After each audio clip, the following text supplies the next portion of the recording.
여러분 안녕하세요. 오늘은 믿음의 참모습이란 제목으로 여러분과 함께 말씀을 나누려고 합니다. 신앙생활을 하시는 분들은 누구나 믿음처럼 쉽고도 또 어려운 것은 없다는 것을 잘 아실 거예요.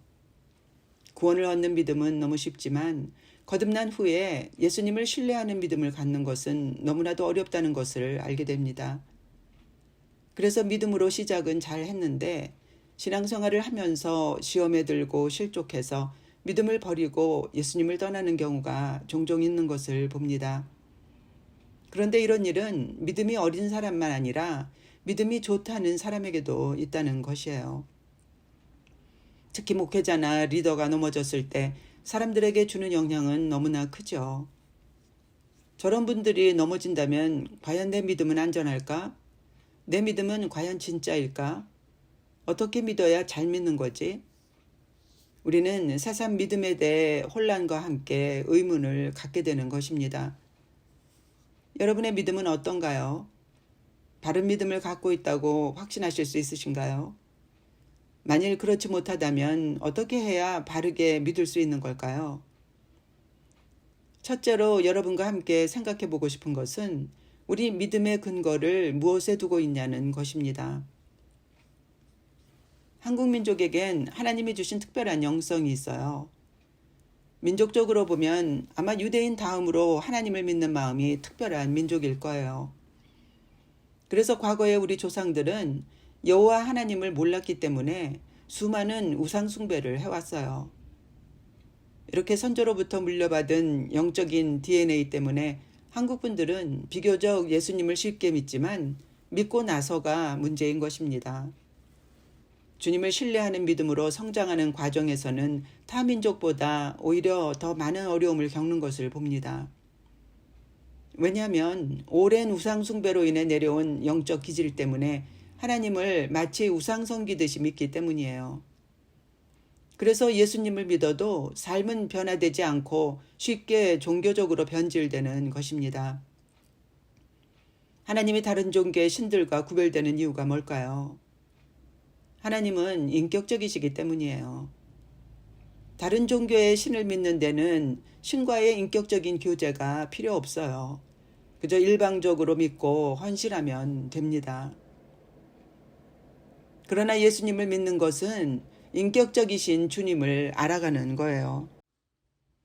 하나님이 어떤 분이신지 그 사랑이 얼마나 큰지를 깨달으며 주님을 신뢰하는 법을 배우는 것입니다. 그래서 예수님은 요한복음 17장 3절에서 말씀하시길 영생은 하나님과 예수님을 아는 것이다라고 하셨어요. 하나님을 인격적으로 알아야 주님을 신뢰할 수 있고 주님을 신뢰하는 믿음이 있어야 구원받을 수 있다는 말씀이에요.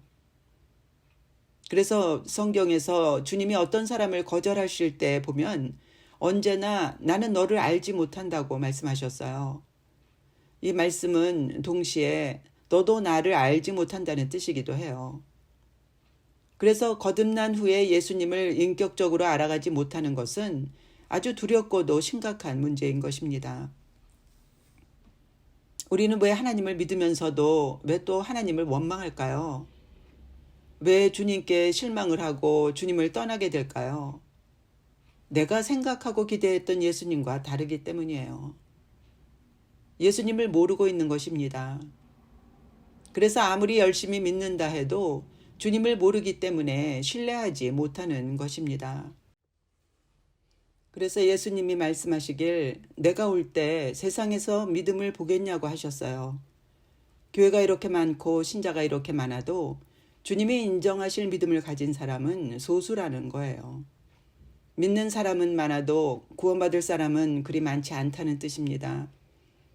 저는 가끔 아는 분들로부터 인터넷에 올라온 어떤 메시지를 듣고 분별을 좀 해달라는 요청을 받을 때가 있어요. 그런데 다양한 설교들을 들으면서 드는 생각은 많은 설교자들의 초점이 바르지 않다는 거예요.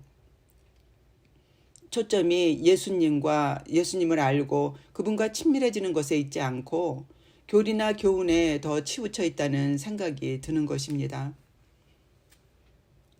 그래서 신자들이 이런 설교를 들으면 예수님에 대한 신뢰하는 믿음이 자라는 것이 아니라 대신 교리를 믿고 의지하게 되는 거예요. 그런데도 신자들은 자신의 믿음이 잘하고 있다고 착각하는 것입니다. 그러나 삶의 어려움이 오게 되면 비로소 자신의 믿음이 아무런 힘이 없다는 것을 깨닫게 돼요. 왜냐하면 살아있는 예수님을 신뢰하는 데서 온 믿음이 아니라 교리를 믿은 죽은 믿음이기 때문이에요. 많은 분들이 자신 안에 계신 예수님을 믿는 것이 아니라 대신 교리나 교훈을 믿으면서도 깨닫지 못합니다. 어떻게 해야 이 차이를 알 수 있을까요? 고린도후서 13장 5절을 보겠습니다. 너희가 믿음에 있는가 너희 자신을 시험하고 너희 자신을 확증하라. 예수 그리스도께서 너희 안에 계신 줄을 너희가 스스로 알지 못하느냐? 그렇지 않으면 너희가 버리운 자니라. 내 믿음이 진짜인지 아닌지를 알려면 내 안에 예수님이 살아계신지 아닌지를 확인해 보라고 말하고 있어요. 만일 예수님이 내 안에 계심을 확신할 수 없다면 그 믿음은 가짜라고 말하는 것입니다. 여러분의 믿음의 근거는 어디에 있나요? 여러분 안에 계신 예수님인가요? 아니면 교리인가요? 교리를 신뢰하지 마시고 여러분 안에 계신 주님을 믿고 신뢰하십시오. 우리 믿음의 근거는 살아계신 주님이라야만 되는 것입니다. 우리의 구원은 교리가 보장해 주는 것이 아니라 우리 안에 계신 예수님께서 보장해 주시는 것입니다. 이처럼 우리의 믿음을 방해하는 가장 큰 두 가지 원인은 한국 민족의 종교성과 구원의 보장을 말하는 교리라는 것을 아셔야 해요. 지금 여러분의 믿음의 근거를 무엇에 두고 있는지 한번 점검해 보십시오. 그리고 초점을 예수님께로 돌리시기를 바랍니다. 두 번째로 생각해 볼 것은 예수님이 원하시는 믿음은 어떤 것이냐는 것입니다. 먼저 성경은 믿음의 참모습은 사랑이라고 말하고 있어요. 사랑의 유무를 보고 참된 믿음인지 아닌지를 알 수 있다는 것입니다. 갈라디아서 5장 6절은 이것을 한마디로 정의하고 있어요. 바로 사랑으로 역사하는 믿음이란 말이에요. 현대인의 성경에는 사랑으로 표현되는 믿음이라고도 돼 있어요. 또 고린도전서 13장 2절에서는 산을 옮길 만한 믿음이 있을지라도 사랑이 없으면 아무 소용이 없다고 말합니다. 이처럼 믿음과 사랑은 서로 떨어질 수 없는 것입니다. 너무나 당연한 말인데 우리 현실은 그렇지 않아요. 교파 간의 분리나 교회 안에서 일어나는 분쟁과 갈등을 한번 생각해 보십시오. 그런데 이렇게 서로 다투고 불화하면서도 여전히 자신은 믿음이 좋다고 생각하고 있어요. 속고 있는 것입니다. 이처럼 믿음과 사랑이 분리되면 거짓과 미혹이 틈타기 시작합니다. 에베소 교회는 진리를 지키기 위해서 믿음으로 싸우며 많은 수고를 했지만 그런 가운데 사랑을 잃어버렸어요. 그래서 주님은 에베소 교회에 말씀하시길 만일 회개하고 사랑을 회복하지 않는다면 촛대를 옮기겠다고 하셨던 것입니다. 하나님은 사랑이시고 그분의 계명도 사랑하라는 것이에요. 사랑이 없다면 우리 믿음은 정말 쓸모없는 것이 되는 것입니다. 그래서 주님은 사랑이 없는 믿음을 믿음으로 보지 않으세요. 예수님은 유대인과 바리새인들에게 말씀하시길 너희가 영생을 얻기 위해 아무리 성경을 열심히 상고할지라도 너희 안에 하나님을 사랑함이 없는 것을 안다고 하셨어요. 그래서 그들의 믿음을 인정해 주지 않으셨던 것입니다. 사도 바울은 고린도전서 13장에서 사랑의 중요성을 말하면서 이렇게 말합니다. 내가 어린아이일 때는 말하는 것, 생각하는 것이 어린아이 같았지만 어른이 된 후에는 어린아이의 일을 버렸다고 했어요. 사랑이 자라야 믿음도 함께 성숙해지는 것입니다. 믿음이 성숙해질수록 사랑의 사람이 돼가는 거예요. 사랑은 믿음이 역사할 수 있는 통로가 되어줍니다. 믿음은 반드시 사랑을 통해서만 일한다는 것을 아시기 바랍니다. 때문에 말로만 하는 사랑이 아니라 사랑으로 행해야 해요. 사랑이 없기 때문에 죽은 믿음이 되는 것입니다. 또 성경은 믿음의 참모습은 순종이라고 말하고 있어요. 야고보서 2장 14절을 보겠습니다. 내 형제들아, 만일 사람이 믿음이 있노라 하고 행함이 없으면 무슨 이익이 있으리요? 그 믿음이 능히 자기를 구원하겠느냐? 야고보서 2장을 보면 행함이 없는 믿음은 죽은 믿음이라고 말합니다. 이것을 반대로 말하자면 행함이 따르는 믿음이 진짜 믿음이라는 말이에요. 로마서는 아브라함의 믿음에 대해서, 야고보서는 아브라함의 순종에 대해서 말하면서 아브라함의 믿음이 행함과 함께 일하고 행함으로 믿음이 온전케 됐다고 말합니다. 얼핏 보면 로마서와 야고보서가 서로 반대되는 말을 하는 것 같지만 사실은 한 믿음에 대해 말하고 있어요. 이처럼 믿음과 순종은 서로 떨어질 수 없는 것입니다. 그런데 신자들은 언젠가부터 오직 믿음만을 말하며 행위에 대해선 부정적인 생각을 갖게 됐어요. 그래서 순종과 행함을 소홀히 함으로써 결국 믿음과 삶이 분리되는 결과를 초래하게 된 것입니다. 요한복음 3장 36절을 볼까요? 아들을 믿는 자는 영생이 있고 아들을 순종치 아니하는 자는 영생을 보지 못하고 도리어 하나님의 진노가 그 위에 머물러 있느니라. 이 귀절에서 순종치 아니하는 이란 말을 원어로 찾아보면 아파이테오라는 헬라어인데요. 이 단어는 믿지 않는, 순종치 않는 이란 두 가지 뜻을 갖고 있어요. 믿음과 순종을 하나로 보고 있는 것입니다. 야고보도 사도 요한도 말씀에 순종하는 행함이 없다면 구원받을 수 없다고 말하고 있어요. 진짜 믿음이 아니라고 말하는 것입니다. 우리는 사도 요한이 사랑의 사도로만 알고 있지만 사도 요한이 쓴 요한복음, 요한 1, 2, 3서, 요한계시록을 보면 그가 얼마나 말씀에 순종함과 행함을 강조하고 있는지를 알 수 있어요. 요한일서 2장 3절에서 4절입니다.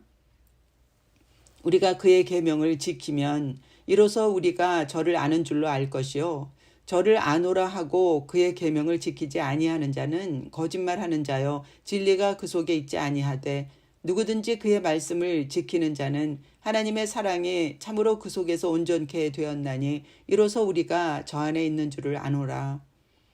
하나님을 안다고 하면서도 그의 계명을 지키지 않는 자는 거짓말하는 자라고 말합니다. 진리가 그 속에 없다고 말하고 있어요. 요한일서 2장 17절입니다. 이 세상도 그 정욕도 지나가되 오직 하나님의 뜻을 행하는 이는 영원히 거하느니라. 오직 하나님 말씀을 믿고 순종한 자만 영생이 있다는 말이에요. 사도 요한은 왜 이렇게 순종을 강조했을까요? 그 당시 신자들을 미혹했던 영지주의 때문이에요. 영지주의의 형태는 아주 다양하고 복잡하지만 한 가지 공통점은 모두 다 영과 육을 분리하는 이분설을 믿는다는 것입니다. 영은 선하고 육은 악하다는 논리예요. 영은 선해서 죄를 짓지 않지만 육은 악함으로 죄를 지을 수밖에 없다. 그래서 육체로 짓는 죄는 영에 영향을 줄 수 없다는 거예요. 이런 영지주의적인 가르침 때문에 초대교회 때 다수의 신자들이 미혹되어 타락했던 것입니다. 교회가 얼마나 이 영지주의 때문에 피해를 받는지 사도 요한은 그들을 아예 집에 들이지도 말고 인사도 하지 말라고 했어요. 그런데 영과 육을 분리하는 이런 영지주의 교리들은 2000년이 지난 지금도 사라지지 않고 여전히 신자를 미혹하고 있어요. 구원파가 그중 하나입니다. 구원파는 영지주의적인 이원론을 가르칩니다. 그런데 교회 안에도 이런 영지주의적이고 구원파적인 가르침이 있는 것을 봅니다. 바로 영은 이미 구원받았기 때문에 죄를 진다 해도 한 번 받은 구원은 잃어버리지 않는다고 말하는 것입니다. 구원파는 이단이라고 말하면서 구원파적인 교리는 분별하지 못하고 있어요. 영과 육을 분리시키고 그래서 믿음과 삶을 분리시키는 교리나 가르침은 모두 거짓인 것입니다. 믿음과 삶이 분리되면 그때부터 미혹이 들어오고 타락이 들어오는 거예요. 그래서 믿음이 종교로 타락하는 것입니다. 하나님은 믿음과 순종을 같은 것으로 보세요. 예수님께서는 바리새인들을 왜 그렇게 심하게 책망하셨을까요? 그들이 말씀에 순종하지 않았기 때문이에요. 그들은 말만 하고 행하지는 않는 외식하는 자들이라고 책망하셨어요. 그래서 예수님께서는 산상수훈을 말씀하실 때도 거짓을 가르치는 자들의 열매를 보라고 하셨어요. 그들의 열매로 그들을 알리라고 하셨던 것입니다. 마태복음 7장 21절을 보겠습니다. 나더러 주여 주여 하는 자마다 천국에 다 들어갈 것이 아니요 다만 하늘에 계신 내 아버지의 뜻대로 행하는 자라야 들어가리라. 하나님의 계명은 사랑의 계명이기 때문에 사랑할 때 율법의 요구를 이루게 되는 것입니다. 그래서 사도 바울이 사랑을 율법의 완성이라고 말했던 거예요. 사도 바울은 로마서 3장 31절에서 또 이렇게 말합니다. 그런즉 우리가 믿음으로 말미암아 율법을 폐하느뇨? 그럴 수 없느니라. 도리어 율법을 굳게 세우느니라. 믿음은 눈으로 볼 수 없지만 온전한 믿음은 반드시 사랑과 순종이라는 열매를 맺게 돼 있어요. 열매가 그 믿음이 진짜인지 가짜인지를 말해주는 것입니다. 또 성경은 사랑은 순종의 동기라고 말합니다. 요한복음 14장 15절을 볼까요? 너희가 나를 사랑하면 나의 계명을 지키리라.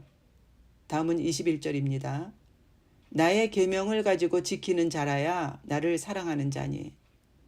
24절을 또 볼까요? 나를 사랑하지 아니하는 자는 내 말을 지키지 아니하나니. 다음은 요한일서 5장 3절입니다. 하나님을 사랑하는 것은 이것이니 우리가 그의 계명들을 지키는 것이라. 그의 계명들은 무거운 것이 아니로다. 하나님을 사랑한다면 반드시 말씀에 순종하게 된다. 순종하지 않는 이유는 하나님을 사랑하지 않기 때문이라고 말하고 있어요. 원인은 사랑 때문이라는 것입니다. 하나님을 사랑하지 않기 때문에 주님을 신뢰할 수도 없고 또 순종할 수도 없는 거예요. 이처럼 성경은 믿음과 사랑과 순종은 서로 떨어질 수 없다고 말하고 있어요. 믿음이 있다고 하면서도 사랑과 순종이 보이지 않는다면 그 믿음은 헛것이고 가짜라는 것을 깨달아야 합니다. 사실 성경은 처음부터 끝까지 우리가 하나님을 믿고 사랑함으로써 그분의 계명에 순종할 것을 말하고 있어요. 그런데 우리는 믿기만 하면 하나님을 사랑하지 않아도 또 말씀에 순종하지 않아도 괜찮다고 생각해요. 그래서 우린 열심히 믿으면서도 죄를 버리지 못하고 또 서로 미워하면서도 별로 문제 삼지 않아요. 남들도 다 그렇게 믿기 때문에 괜찮다고 생각합니다. 내가 외식하는 바리새인들처럼 돼가고 있는데도 전혀 문제의식을 느끼지 못한 채 신앙생활을 하고 있어요. 속고 있는 것입니다. 마귀는 거짓말하는 자이고 분리시키는 자예요. 믿기만 하면 사랑이 없어도 괜찮다고 우리를 속여서 우리가 믿음만 붙들고 사랑은 놓치게 하는 것입니다. 믿음과 순종도 마찬가지예요. 믿기만 하면 순종하지 않아도 괜찮다고 우리를 속임으로써 우리가 믿음만 붙들고 순종은 놓치게 만드는 것입니다. 사도 바울은 로마서 2장 13절에서 이렇게 말했어요. 하나님 앞에서는 율법을 듣는 자가 의인이 아니요 오직 율법을 행하는 자라야 의롭다 하심을 얻으리니. 하나님께 의롭다고 인정을 받으려면 믿기만 하면 되는 것이 아니라 믿음으로 살아야 하는 것입니다. 이젠 여러분의 진주알들을 하나로 묶어서 목걸이로 만드셔야 해요. 성경 66권이 말하는 진리들을 하나로 묶어야 합니다. 그래야만 나무만 보지 않고 숲까지 볼 수 있어요. 교리 대신 여러분 안에 계신 예수님께 집중하십시오. 그래야만 주님을 신뢰하는 믿음으로 자랄 수 있어요. 그런데 만일 예수님이 내 안에 계신 것이 믿어지지 않는다면 어떻게 해야 될까요? 주님을 깊이 생각하십시오. 우리가 누군가를 사랑하면 자연히 그 사람을 24시간 생각하게 되죠. 그래서 서로 떨어져 있다 해도 그 사람이 항상 내 마음 안에 있고 또 함께 있는 것처럼 느껴집니다. 마찬가지예요. 예수님을 항상 생각하면 예수님은 내 안에 살아계신 분이 되시고 또 항상 함께 하시는 분이 되시는 것입니다. 히브리서 11장 27절에 보면 모세는 믿음으로 보이지 않는 하나님을 보는 것 같이 했다고 말하고 있어요.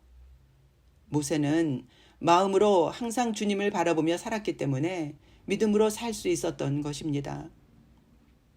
에베소서 4장 13절에서 15절로 말씀을 마치겠습니다. 우리가 다 하나님의 아들을 믿는 것과 아는 일에 하나가 되어 온전한 사람을 이루어 그리스도의 장성한 분량이 충만한 데까지 이르리니 이는 우리가 이제부터 어린아이가 되지 아니하여 사람의 괴술과 간사한 유혹에 빠져 모든 교훈의 풍조에 밀려 요동치 않게 하려 함이라. 오직 사랑 안에서 참된 것을 하여 범사에 그에게까지 자랄지라. 그린 머리니 곧 그리스도라. 주님을 깊이 생각하십시오. 그래야 예수님이 여러분 안에 살아계신 주님이 되실 것입니다. 부디 예수님을 믿는 것과 그분을 아는 일에 초점을 맞추십시오. 그래야 주님을 신뢰하는 믿음을 가질 수 있어요. 이렇게 할 때 여러분은 어른이 되어 모든 거짓과 미혹을 피하게 될 것입니다. 예수님만을 신뢰하는 참된 믿음으로 끝까지 이기는 자가 되시길 바라면서 시청해 주셔서 감사합니다.